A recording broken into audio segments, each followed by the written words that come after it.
Onto this story now. The Beitbridge Border post is congested yet again. Trucks are taking up to 5 days to be cleared. Yesterday, we looked at the humanitarian plight of the drivers. They're saying that their lives are at risk, with some having been robbed while waiting.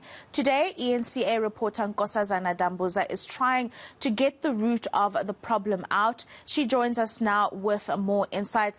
Nkosazana, the last time we saw something like this happen, it was because people had to take COVID tests. Some of their tests were invalid, and the queues just kept going longer and longer and longer.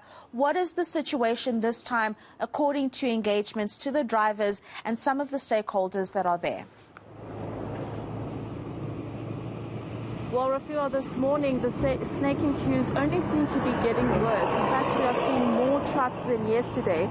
I'm standing right at the front of the line of trucks going to Zimbabwe, and I can tell you that it goes on for about another 5 to 10 kilometers before reaching the border post, where drivers are processed before entering the country. Now, yesterday, the drivers were complaining about the criminal activity, as you mentioned there in your intro, that happens here at night, particularly in these queues. They say they are targeted by criminals, and they are attacked with no police in sight to protect them, especially because the police officers knock off in the afternoons. So they are waiting in these queues with fear every day of being robbed, of being the next victim of even murder. And many of them have been here for almost 2 weeks with no accommodation, with no place to shower. It is a bubbling humanitarian crisis at this point, but we know that these scenes repeat themselves every few months, and yet there is still no solution to the chaos that happens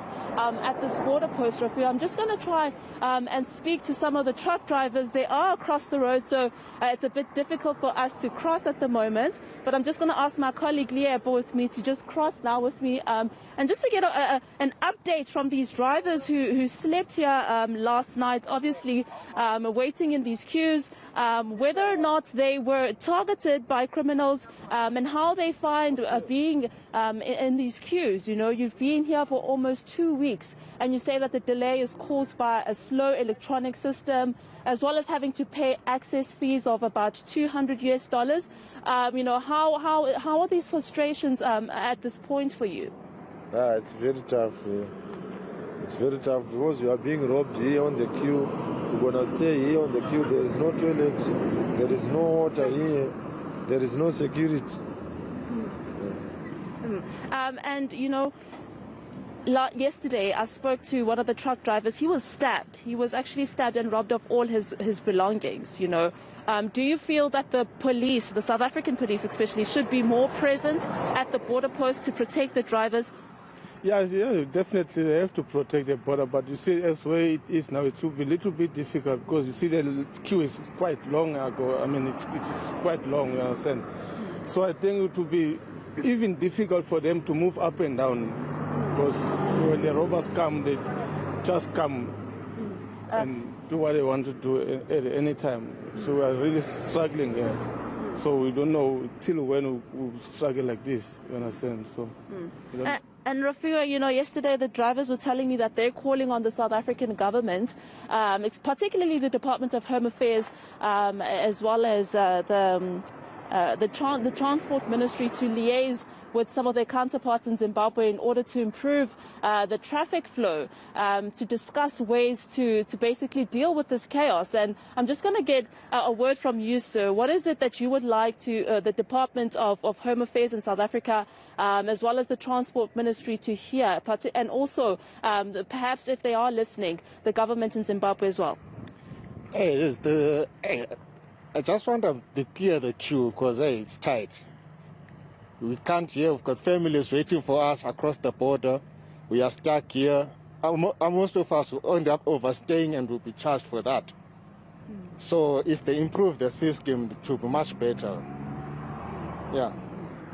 Thank you so much. So What we know so far, Rafiwa, is that the delay is caused by a slow electronic system, as well as also truck drivers having to go through the weigh bridge.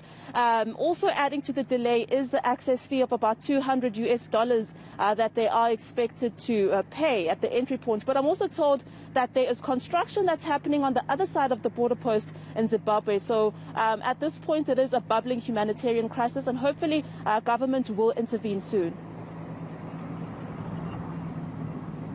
Hopefully they will intervene soon, Nkosazana. I mean, some worrying things that you've said there. It's a bizarre situation.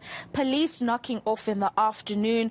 Of course, these drivers are carrying some precious cargo, petrol tankers and other supplies that need to get across the border. So obviously you'll be tracking the story for the rest of the day. And we really want to hear from those officials and a plan forward. It's not the first time this happens, but it surely has to be the last time. Nkosazana Dambuza there, following the story at Beitbridge, and of course she'll be bringing us further updates with hopefully some word from officials on that situation.